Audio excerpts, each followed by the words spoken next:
siap? Oke, bersiap dulu.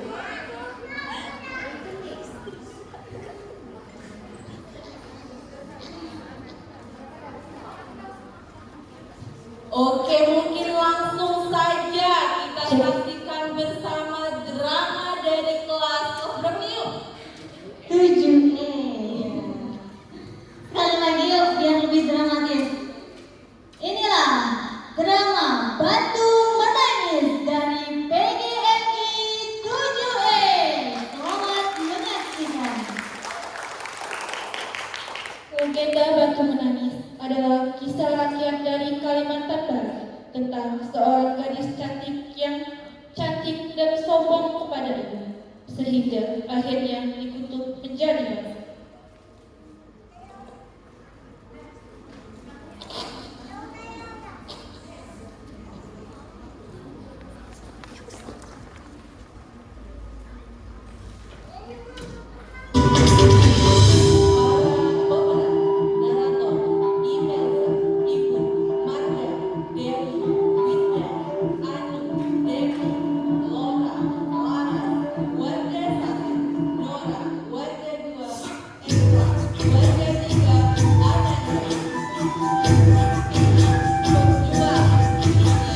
Nanda, Tasya, Menari Satu, Yendra, Esther, Lara, Ella, Hermanto, Menari Yudi, Gaspar, Yuda, Yudi, Eda, Dali.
Al-Isa, di sebuah desa di kaki gunung, hiduplah seorang janda tua dan seorang anak gadisnya yang bernama Dewi. Rupanya sangat cantik jelita, namun ia mempunyai sifat perilaku yang amat buruk. Gadis itu amat pemalas, kerjanya hanya berdandan setiap hari. Suatu hari, seperti biasa, gadis itu mengurung dirinya di dalam kamar. Ia tak mau matahari merusak kulit. Segala permintaannya harus dituruti.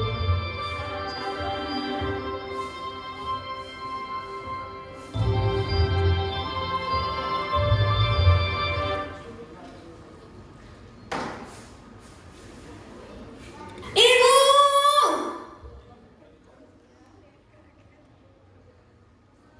Bukankah sudah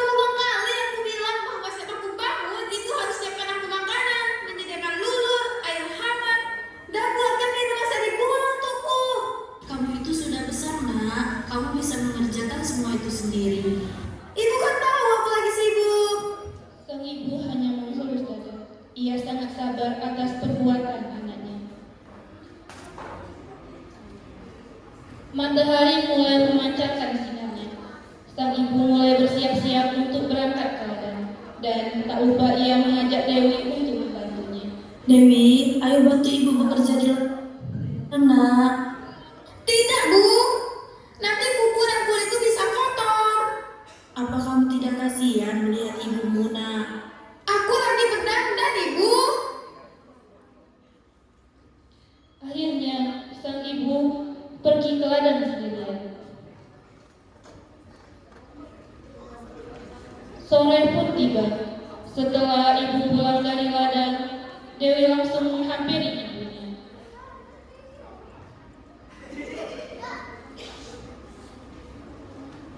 Nak, ibu pulang. Mana uangnya? Ah, ini dia. Jangan, Nak. Uang itu untuk kita membeli beras. Beras aku sudah habis, Bu. Aku harus membeli yang baru. Kamu itu jadi anak bisanya cuma minta aja, tapi tidak mau membantu ibu bekerja di ladang. Meskipun marah, sang ibu tetap memberikan uang itu kepada Dewi.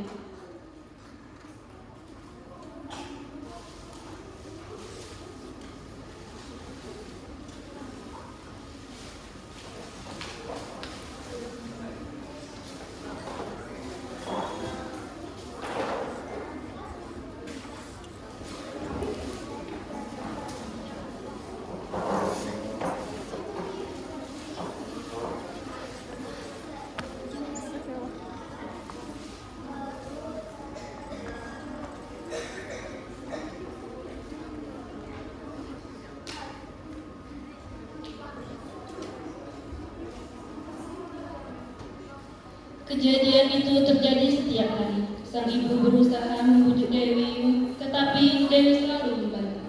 Hari berganti hari. Sang ibu sibuk menyapu halaman, tetapi Dewi tidak pernah membantu. Ia selalu sibuk mempercantik dirinya. Namun, ada dua gadis yang selalu membantu ibu. Hai Ani. Hai Laura. Laura, apakah kamu mau ke rumah Dewi?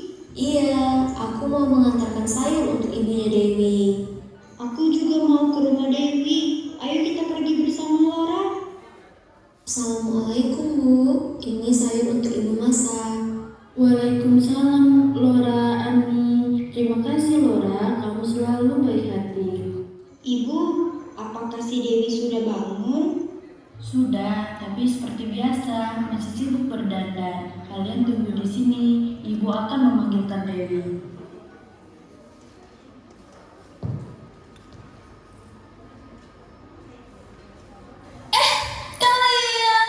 Kalian mau kemana? Aku mau ke pasar membantu ibuku menjual sayur. Kamu mau kemana, Dewi? Aku mau ke pasar untuk membeli alat kecantikanku. Dewi, bantulah ibumu. Dia sudah tua, tidak seharusnya pekerjaan rumah dia juga yang membersihkan. Bantu? Tidak ah. Aku mau berjalan-jalan saja. Aku tidak mau orang berpikir aku ini gadis desa. Tapi kamu itu tinggal di desa, bukan di kota, Dewi. Sudahlah, aku tidak mau mendengar nasihat dari kalian.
Ketika memasuki pasar, orang-orang desa memandang Dewi karena kecantikannya. Tetapi ketika melihat dan mendengar perkataan Dewi yang sangat sombong, hal itu membuat orang bertanya. Selamat datang cantik, silahkan dilihat-lihat barangnya. Lipstick ini berapa? Yang ini 35.000 saja. Nggak ada yang lebih mahal dan lebih bagus dari ini. Lipstick ini paling mahal dan bagus. Ini tetap membuatmu cantik, jadi bagus untuk ibu yang cantik. Tidak mau. Aku tidak mau barang dari desa seperti ini. Nak, kamu tidak boleh berbicara seperti itu. Bagaimanapun juga, penjual itu hanya ingin berjualan. Iya Dewi, kamu tidak boleh seperti itu. Kamu harus bersikap lebih sopan. Kenapa sih kalian selalu ikut campur urusanku? Karena aku temanmu, aku hanya ingin kamu bersikap lebih rendah hati Dewi. Rendah hati? Itu untuk orang miskin. Bukan seperti gadis secantik aku. Maaf Nona, saya pendatang baru di sini. Perkenalkan, nama saya Putri. Sepertinya Nona cukup terkenal di sini. Tentu saja. Semua orang kan mengenalku. Penampilan luar memang menarik, namun hati yang baik jauh lebih indah. Kau ini siapa berani menasihatiku? Saya hanya seseorang yang tidak ingin kau tersesat oleh kesombonganmu, Nona. Kata gadis itu menancap di hati si Dewi, tapi karena egonya yang terlalu besar, Dewi tidak peduli dengan nasihat tersebut. Ketika mau pulang, Dewi bertemu ibu yang sedang ingin membeli beras. Nak, kamu mau kemana? Mau pulang? Ibu mau membeli beras dulu. Ibu jangan mendekat. Lihat semua orang jadi menatap. Aku malu punya ibu yang berpakaian cepat cantik seperti ini. Astaga, Dewi, tidak tahu malu kau. Itu ibumu sendiri. Bagaimana bisa kamu berbicara seperti itu Dewi? Dia ibumu, dia yang melahirkanmu. Hati yang sombong seperti itu akan membawa kehancuran. Tidak apa-apa, anakku. Ibu memaafkanmu, meski hati ibu sangat sakit mendengarkan kata-katamu. Aku tidak peduli. Aku hanya ingin ibu tidak dianggap sebagai orang tuaku. Alangkah terlukanya hati sang ibu mendengar perkataan itu. Hatinya menangis. Ia tidak berdaya menahan sakit hatinya. Ia berbisik dan memohon kepada Tuhan. Akhirnya, sang ibu pun berdoa. Ya Tuhan, hamba tak kuat menahan hinaan ini. Anak kandungku sendiri begitu teganya memperlakukan hamba seperti ini. Ya Tuhan, hukumlah anak durhaka ini. Hukumlah dia. Tiba-tiba langit pun bergerak. Angin berhembus kencang. Tanah di bawah kaki Ibu, kakiku. Kenapa tidak bisa digerakkan? Tolong, tolong ibu. Ampuni aku. Aku tidak akan melakukan lagi. Aku janji ibu. Inilah akibat dari hati yang sombong. Tuhan telah menunjukkan kuasanya. Dia menyesal, tapi sudah terlambat. hari demi hari berlalu. Di tepi desa tampak batu besaran menyerupai gadis yang tengah menangis. Oleh karena itu, penduduk desa menamai batu itu dengan batu merah. Cerita ini menjadi peringatan agar menghormati orang tua dan tidak sombong.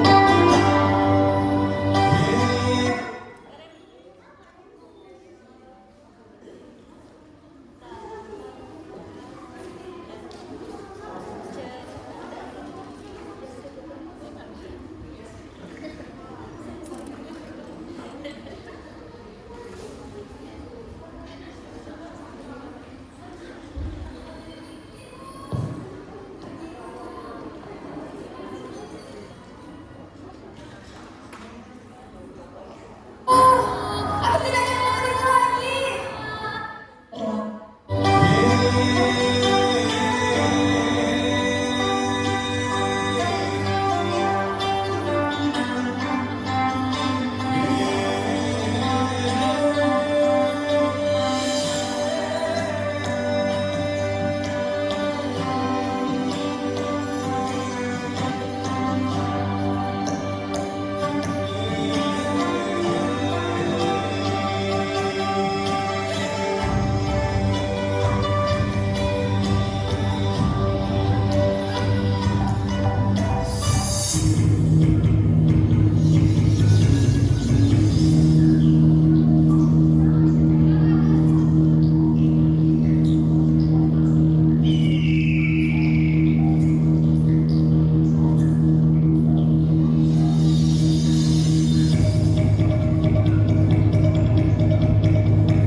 Oke, sangat luar biasa sekali ya. Saya bisa bantu menangis.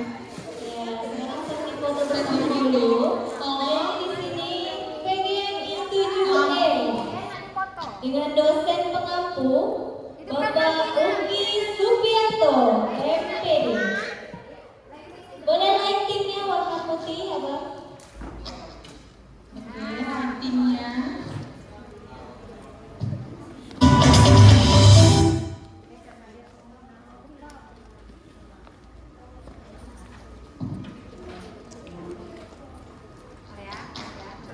Semuanya senyum.